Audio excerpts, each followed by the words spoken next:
केनोपायेन जयितेषां दुःखनाशो भवेत् ध्रुवम् इति संचित्य मनसा विश्वलोकं गतस्तदा। नारद जी इस धरा पे आए, पृथ्वी पे आए, सबको दुखी देखा। नारद जी को बहुत पीड़ा हुई। दोनों ये अपने प्रश्नों का निवारण करने के लिए कि कौन केनोपायेन चैतेषां दुःखनाशो भवेत् ध्रुवम्, क्या किस उपाय से सबके दुखों का दुख दूर होंगे, ऐसा सोच करके भगवान के धाम में गए। वहां पे भगवान को देखा। तत्र नारायणं देव शुक्लवर्णं चतुर्भुजं शंख चक्र गदा पद्म वनमाला विभूषितम। भगवान को देखा, शंख चक्र गदा पद्म और वनमाला से विभूषित भगवान को देखा। उनकी स्तुति करी, उनसे प्रार्थना करी कि प्रभु आप ऐसा उपाय बताइए जिससे कलयुग के जो जीव हैं वो सभी प्रकार के दुखों से मुक्त हो जाए और उनकी मनोकामना की पूर्ति।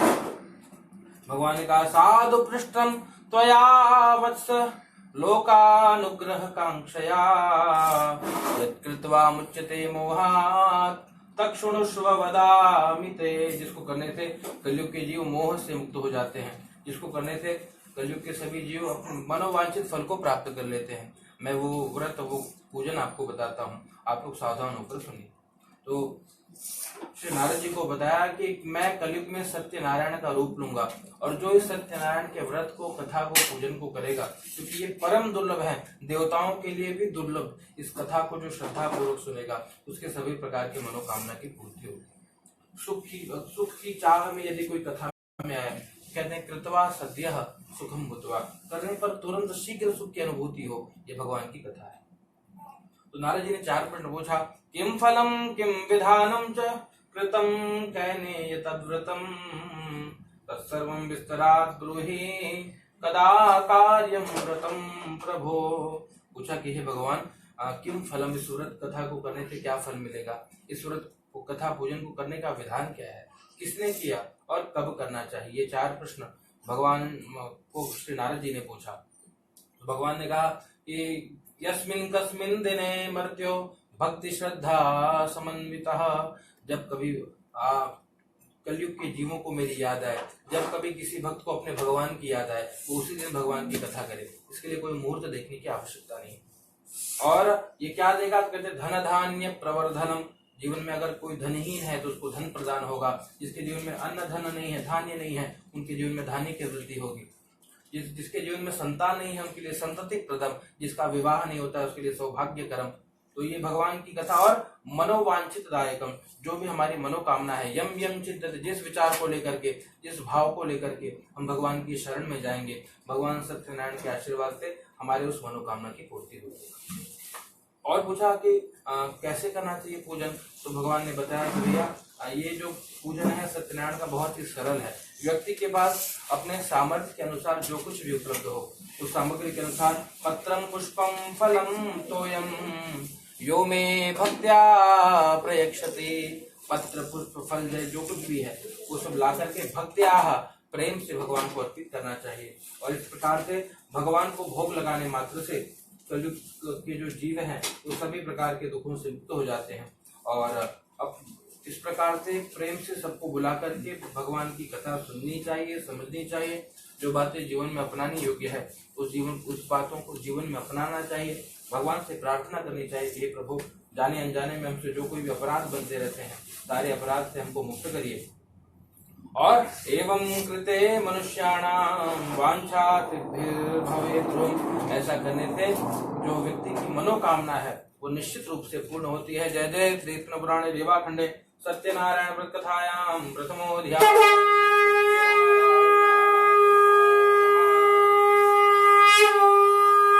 प्रेम से बोलिए सत्यनारायण भगवान की जय। चढ़ाई दत्त द्वितीयोऽध्याय।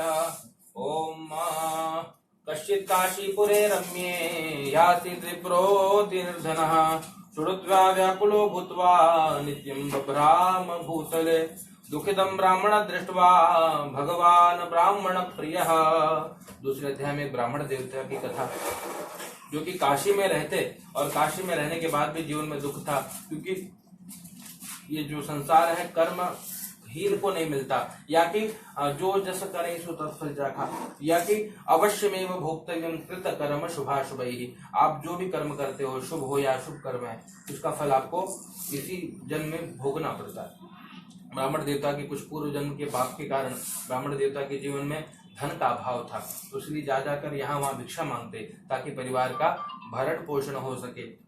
और इसी भाव से भगवान को पुकारते, गोविंद जय जय गोपाल जय जय, गोविंद जय जय गोपाल जय जय, गोविंद जय जय गोपाल जय जय, गोविंद जय जय गोपाल जय जय, गोविंद जय जय गोपाल जय जय, गोविंद जय जय गोपाल जय जय, राधा रमण हरि गोविंद जय जय, राधा रमण हरि गोविंद जय जय, श्री वैष्णव परिवार हरि आ जाओ एक बार, ओ मेरा वैष्णव परिवार हरि आ जाओ एक बार, ओ मेरा छोटा सा वैष्णव परिवार हरि आ जाओ एक बार, ओ मेरा छोटा सा वैष्णव परिवार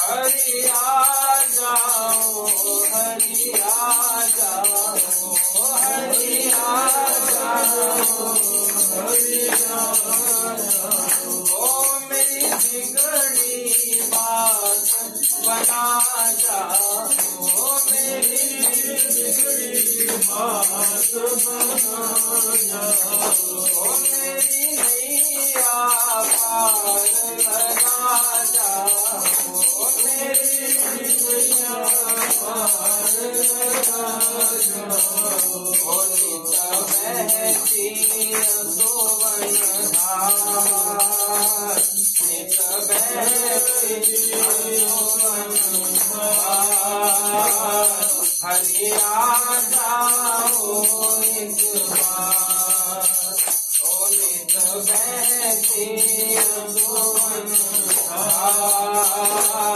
हरि आ जाओ एक बार, हरि आ जाओ एक बार, हरि आ जाओ एक बार। बार भगवान के नाम का संकीर्तन करते, भगवान को पुकारते कि हे प्रभु, मैं जानता हूँ कि आप निर्गुण निराकार हो, आप सर्वत्र हो, सर्वांतर्यामी हो, लेकिन फिर भी साकार रूप लेकर के मुझे दर्शन दीजिए। और आपसे बहुत कुछ बातें करनी है। जब नित्य भगवान से प्रार्थना करते तो भगवान आकर के उनको दर्शन देते हैं। वृद्ध ब्राह्मण रूपत्वम पप्रक्ष द्विजमादरात्, बूढ़े ब्राह्मण का रूप लेकर के आदर पूर्वक पूछा कि हे देवता, आप नित्य किसको पुकारते हो, क्या चाहिए, कौन सी पीड़ा है, कौन सा ऐसा दुख है जिसके लिए आप परेशान हो। बोले भैया मुझे भगवान का दर्शन करना है, उनसे मिलना है, उनसे बहुत सारी बातें करनी है। बोले मुझे ही बता दो, मैं भगवान से बोल दूंगा आपकी क्या क्या बातें हैं। तो जब देखा कि बूढ़े ब्राह्मण हैं तो उनको अपनी सारी बात बता दी कि भैया मैं बहुत दुखी हूँ, मैं नित्य भिक्षा मांगता हूँ, मेरे परिवार का पोषण नहीं हो पाता। तो यदि कोई उपाय हम यदि जाना थी कृपया कथिय प्रभु, क्या आप उपाय जानते हो, हमको बताइए। बोले हाँ एक उपाय है, भगवान सत्यनारायण कलयुग के सभी जीवों की मनोकामना को पूर्ण करने वाले हैं, आप उनका पूजन करिए, उनका व्रत करिए, श्रद्धा पूर्वक भगवान की सेवा करने से मनोकामना की पूर्ति हो। बोले भैया मेरे पास समय का अभाव है, धन का अभाव है। बोले समय में कलयुग में केवल एक घड़ी आधी में बुनियाद तुलसी संगत साधु की कटे कोटि अपराध। एक घड़ी की पूजा बहुत है, एक घड़ी नहीं हो तो आधा घड़ी मतलब 12 मिनट, वो नहीं हो तो वो का आधा घड़ी 6 मिनट भी प्रेम से नित्य जो पूजन करे उसका भी भगवान कल्याण करते हैं। तो बोले अच्छा भैया तो ठीक है, क्या क्या लगेगा हमको वो बताइए। बूढ़े ब्राह्मण का रूप धारण किया, भगवान ने बताया भैया देखो आप निकलिए, भगवान के नाम पे जो भी सामग्री आपको मिल जाए, भगवान के नाम पे जो कुछ उपलब्ध हो जाए, प्रेम से भगवान का पूजन करें। जब ऐसा बताया, रात्रों निद्राम नलवध्वन, अपने घर पे गए ब्राह्मण देवता। रात भर नींद नहीं आई, सवेरे उठ करके संकल्प किया और भिक्षा मांगने निकले। भगवान के आशीर्वाद से बहुत सारा धन द्रव्य सामग्री एकत्रित हुई। प्रेम से ला करके भगवान का पूजन किया और भगवान से प्रार्थना की कि हे प्रभु, आज मुझे जो कुछ भी प्राप्त हुआ है वो सब का सब कर्म का फल, आज का किया हुआ सारा पूजन आपके चरणों में अर्पित करता हूँ। और जो कुछ भी अन्न धन्य मिला था वो भी ब्राह्मण ने अन्न दान करवाया, सबको भोजन करवाया।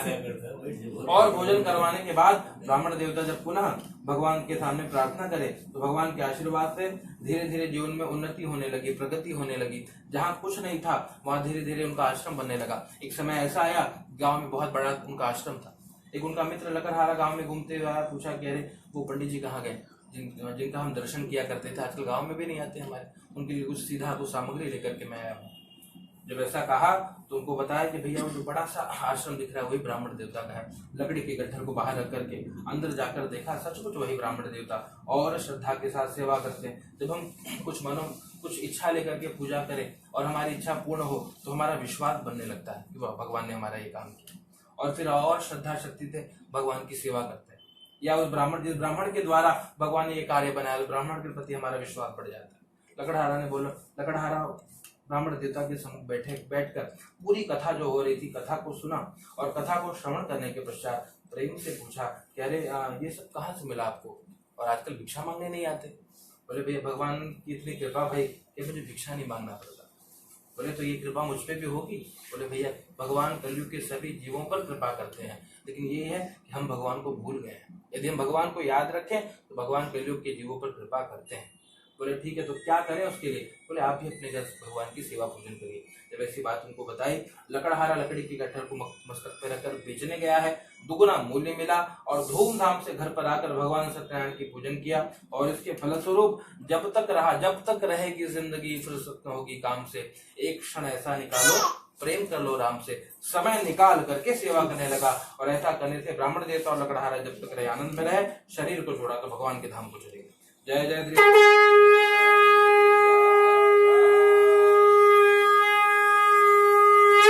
प्रेम से बोलिए सत्यनारायण भगवान की जय। अध्याय ओम आसि दुर्गा मुखो नाम प्रजापते सिंहावते भार्याति प्रबुद्धा च सरोज वदना सती। एक राजा जो कि बहुत प्रजापालक और अपने पूरे परिवार से, अपने पूरे समाज से, अपने देशवासियों से सबसे प्रेम करने वाला ऐसा राजा। लेकिन राजा के जीवन में दुख था कि वो अपने संतान की प्राप्ति के लिए अपनी पत्नी के साथ भद्रशिला नदी के किनारे बैठ करके भगवान का पूजन कर रहा था। वहां पर साधु नाम का बनिया आया। बनी ने प्रेम से पूछा कि किमर्थम कुरुषे राजन भक्ति युक्तेन चेतसा, आप ये क्या कर रहे हो राजा, हमको बताइए। राजा ने सारी बात बताई कि भैया मैं पुत्राद्य प्राप्ति कामया, पुत्र प्राप्ति की इच्छा से भगवान का पूजन कर रहा हूँ। जब ऐसा कहा तो उन्होंने कहा कि हमको भी बताइए, हम भी प्रेम से भगवान का पूजन करेंगे। और ममापि संततिर्नास्ति, बनी ने बताया कि मेरे पास भी संतान नहीं है, शायद इस पूजन को करने से मुझे भी संतान की प्राप्ति हो जाए। तो उनको जब पूछा, सारी विधि राजा ने बता दिया और साधु नाम का बनिया घर पे गया और अपनी पत्नी लीलावती को उस व्रत के बारे में बताया कि अगर हम मिलकर के भगवान सत्यनारायण की सेवा करें तो भगवान के आशीर्वाद से संतान की प्राप्ति होती है। तो जब ऐसा सुना लीलावती बड़ी प्रसन्न हुई। ठीक है, आज ही हम करेंगे, शीघ्र, जितना शीघ्र हो जाए उतना शीघ्र हम इस अनुष्ठान को करेंगे। जब ऐसा कहा तो बनी ने फिर अपना हिसाब किताब लगाया कि टका कर्म टका धर्म, अरे इतने मेहनत से पैसा आता है, राजा पता नहीं कई साल से कर रहा है, आगे संतान मिलेगा नहीं मिलेगा इसकी भी कोई गारंटी तो है नहीं, है ना। तो इसलिए करते हैं कि भगवान जब आप हमें संतान प्रदान करोगे तब हम धूमधाम से आपका पूजन करेंगे। ऐसी मनोकामना भगवान के सम्मुख रखी, मनोती मान लिया और फिर चला गया अपने व्यापार करने नगर में। माँ ने जब सुना कि चलो ठीक है कुछ नहीं हो रहा है तो भगवान का नाम ही जपती हूँ, खाली समय में करे क्या, तो सत्यनारायण के नाम को जपने लगी। इसके फलस्वरूप हुआ क्या, तो इसके भगवान के आशीर्वाद से 10वें मास वही तस्या कन्या रत्न बजायत, 10वें महीने में कन्या रत्न की प्राप्ति हुई। खूब प्रसन्न हुए दोनों जन और धूमधाम से सारे सत्कर्मों का आयोजन किया। बरही छठी इत्यादि पर्वों पे सबको अन्न दान दिया, धन दान दिया। और फिर पत्नी ने याद दिलाया कि किमर्थम न करिष्यन्ति पुरा संकल्पितम व्रतम, भगवान ने तो कन्या दे दी, वो जो संकल्प किया था वो व्रत क्यों नहीं कर रहे हो।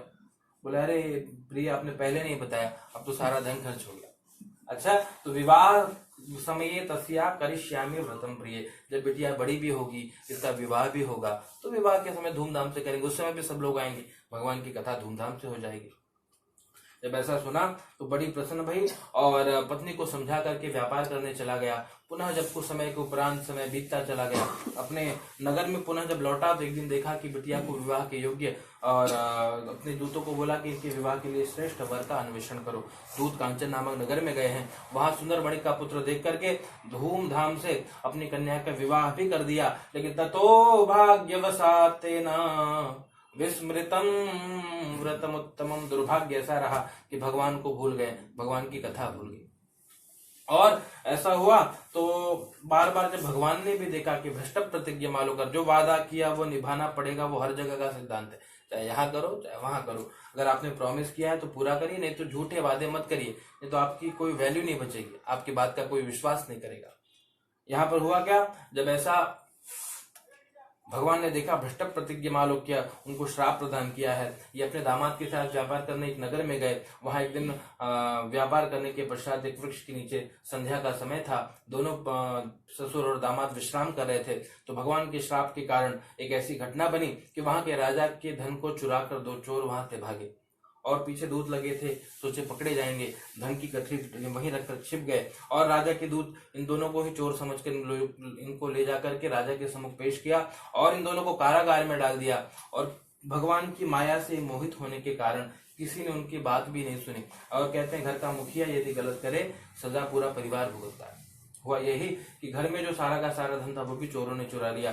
माँ बेटी अनेक प्रकार की क्लेश और कष्ट से व्याप्त होकर के जगह जगह जाकर भिक्षा मांगती। तो एक दिन बिटिया भिक्षा मांगते मांगते एक ब्राह्मण देवता के घर पहुंची। वहां देखा कि भगवान की कथा हो रही थी, संध्या का समय था, तो बैठकर कथा सुनी और कुछ रात हो गया। घर पहुंची, माँ ने पूछा कि हे बेटी कहाँ रुक गई थी तू, इतना रात्रि हो गया, तू कभी इतना लेट नहीं करती।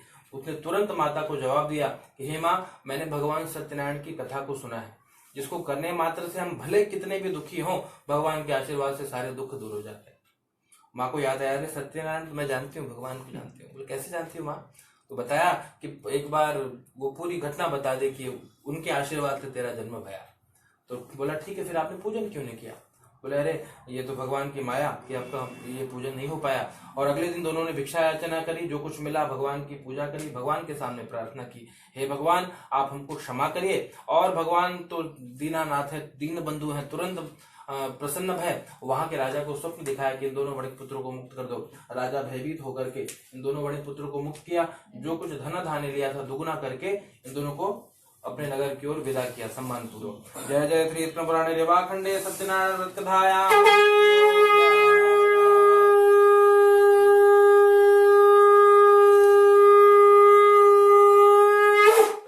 सत्यनारायण भगवान की जय। चढ़ा दीजिए चतुर्थोध्याय। यात्रान्तुकृतवान् साधुर्मंगलायन पूर्विका ब्राह्मणाय धनं दत्त्वा तदा तो नगरम ययो। इसके बाद हुआ क्या, यात्रा के लिए ये दोनों निकले, ससुर और दामाद। वहां पर एक मंदिर में गए, देवालय में देखा भगवान के नाम का संकीर्तन हो रहा था। बैठ करके ब्राह्मणों को धन दिया, संतुष्ट किया और बैठ करके भगवान के नाम को पुकारने लगे। नारायण नारायण भज मन नारायण नारायण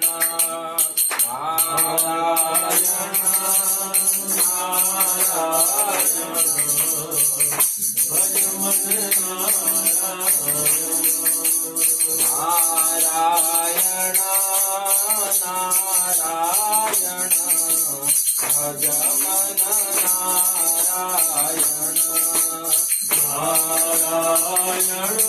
नारायण भज मन केशव माधव नारायण भज मन नारायण केशव माधव नारायण भज मन नारायण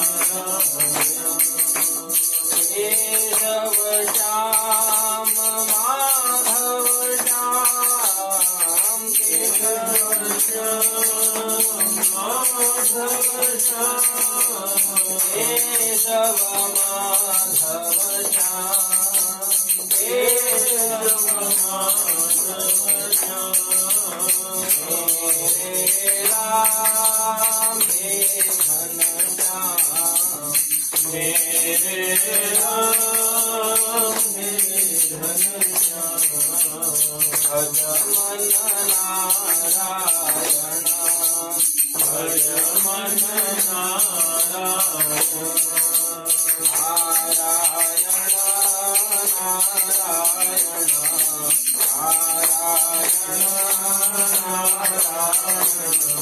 भज मन नारायण भज मन नारायण केशव माधव नारायण केशव माधव भज मन नारायण भज मन नारायण भज मन नारायण भज मन नारायण सत्यनारायण भगवान की जय। अथ चतुर्थोऽध्याय। यात्रा के लिए जब ये निकला, मंदिर में भगवान के नाम का संकीर्तन करने लगा, तो भगवान ने सोचा कि शायद इसका जीवन परिवर्तित हो गया, मुझे परीक्षा लेनी चाहिए। तो यात्रां तो कृतवान् साधुर् मंगलायन पूर्विकाम ब्राह्मणेभ्यो धनं दत्त्वा तदा तु नगरं ययोः क्रियत दूर गते साधो सत्यनारायण प्रभुः जिज्ञासां कृतवान् साधुः किमस्ति तव नौस्थितम्। नाव यह संकीर्तन हुआ, ब्राह्मणों को धन देकर आगे बढ़ा, नौका आगे बढ़ी। भगवान एक बूढ़े ब्राह्मण का रूप लेकर के आए और प्रेम से पूछे कि बेटे तेरी नाव में क्या भरा पड़ा है, वो हमको बताओ। जब ऐसा कहा तो उनको बताया कि लता पत्रादिकम चैव वर्तते तरणो ममः, मेरी नौका में तेज पत्ता मसाला इत्यादि सब भरा पड़ा है। तो भगवान ने कहा सत्यम भवतु ते वचः, जहाँ हीरे जवाहरात थे सब ले दो। तो तेज पत्ता मसाला इत्यादि बन गया।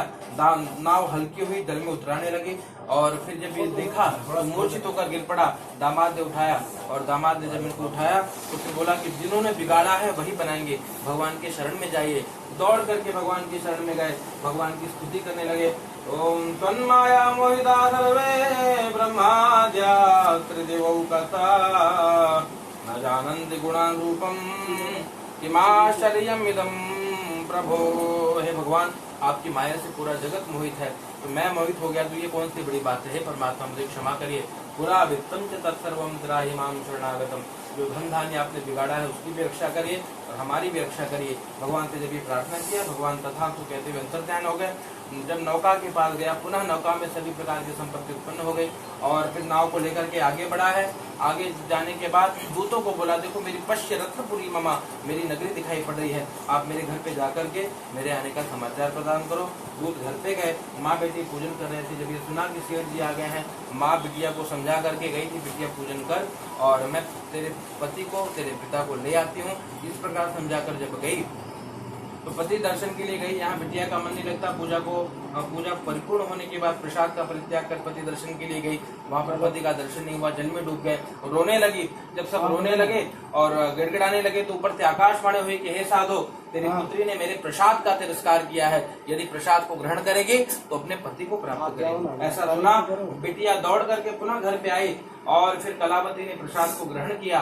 प्रसाद ग्रहण करने के बाद पुनः जब नौका के पास पहुंची, पति देवता को देखा, पुनः नौका को लेकर के आते हुए सबने भगवान की जय जयकार करी। सत्यनारायण भगवान की जय, भगवान की जय जयकार करी। तब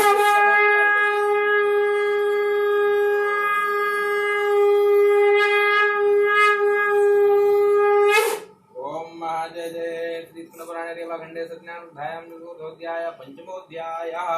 ओम आसीत् तुंगध्वजो राजा प्रजा पालन तत्परः प्रसादम सत्यदेवस्य त्यक्त्वा दुःखमवापसः।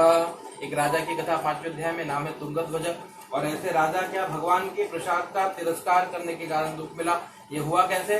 तो एकदा सवनं गत्वा हत्वा बहुविधान् पशून् आगत्य वटमूलं च दृष्ट्वा तत्यस्य पूजनम्। एक बार राजा वन में गए, वहाँ बहुत सारे पशुओं का संहार किया और फिर आकर के वट वृक्ष के नीचे बैठे। जब देखा छोटे छोटे ग्वाल बाग भगवान सत्यनारायण का पूजन कर रहे थे। राजा दृष्टवा दर्पेण राजा अहंकार के कारण न गया, न भगवान को नमस्कार किया। अग्निस्थापनम महा, भगवान को नमस्कार भी नहीं किया और भगवान से प्रार्थना करेंगे। और जब प्रसाद पूजा पूरी होगी, बच्चों ने लाकर के प्रसाद प्रदान किया और प्रसाद भी राजा ने प्रसाद का परित्याग कर दिया। इसके कारण राजा को बड़ा दुख मिला। तस्य पुत्र शतम नष्टवा धन धान्याधिकम चेत्, जो कुछ भी राजा के पास था सब जब नष्ट हो गया तो राजा पश्चाताप के आंसू से धुल गया, रोने लगा, गिड़गिड़ाने लगा। तो हृदय में ये भाव उमड़ा कि आज तक मैंने न जाने कितने पशुओं का संहार किया और उनके माता पिता भी बिलखते होंगे, रोते रहे होंगे, बहुत बड़ा पाप हुआ। आज उनकी पीड़ा को मैं अनुभव कर पा रहा हूँ। जब ऐसा हुआ तो राजा पुनः गांव में गया, बच्चों को बुलाया, धूमधाम से भगवान की कथा करी अपने सामर्थ्य के अनुसार और भगवान से प्रार्थना की कि हे प्रभु, मैं तो आपको जानता नहीं था, आप हमें क्षमा करिए। और भगवान से जब इस प्रकार प्रार्थना किया, भगवान प्रसन्न भय। जो कुछ गया था वो पुनः प्राप्त हुआ। सूत जी महाराज कहते हैं, भैया दरिद्रो लभते वित्यम बद्धो मुच्येत बंधनात्। दरिद्र जो है उसके जीवन में सभी प्रकार के धन धान्य आ जाते हैं। जो बंधन में पड़ा हुआ है बंधन से मुक्त हो जाता है, डरा हुआ भय मुक्त हो जाता है। ये सत्य है, इसमें कोई संशय नहीं है। और इस प्रकार से इस लोग के यहाँ तो भगवान सब कुछ प्रदान करते हैं, शरीर छूटने के बाद भगवान के धाम को चले जाते हैं। कैसे सब गए वो भी बताया है कि दूसरे अध्याय वाले जो ब्राह्मण देवता हैं वो अगले जन्म में सुदामा बने और सुदामा जी ने श्री कृष्ण की भक्ति करी और वैकुंठ धाम को चले गए। और जो लकड़हारा है वो लकड़हारा गुहराज निषाद बना और केवट ने राम जी का चरण धोया है, चरणामृत पान करके खुद तो भव सागर से पार हुए, अब साथ ही साथ पूरे परिवार को लेकर भव सागर से पार हुए। तीसरे अध्याय के जो राजा हैं वो अगले जन्म में महाराज दशरथ बने और दशरथ जी जब बने तो उन्होंने पुत्र रूप में भगवान राम को पाया है और राम जी का स्मरण करते हुए तन को छोड़ा, तो भगवान राम के साथी धाम को चले गए। और जो साधु नाम का बनिया है वो अगले जन्म में जन्मांतर में मोरध्वज नाम का राजा बना और देहार्दम कृतश्चित्, भगवान ने परीक्षा ली। इस परीक्षा में पुत्र को भी भगवान को अर्पण करके इस परीक्षा में पास भया और भगवान के वैकुंठ धाम को गया। अंतिम अध्याय वाले जो राजा हैं नाम है तुंगध्वज। ये स्वयंभू मनो और शत्रुपा, जिनके भय नर सृष्टि अनुपा, मनु शत्रुपा बने, सभी प्रकार के धर्म कार्यों को किया है और वैकुंठ धाम को गए। छोटे छोटे जो ग्वाल बाल हैं, ब्रजमंडल वासिनः, भगवान बाल कृष्ण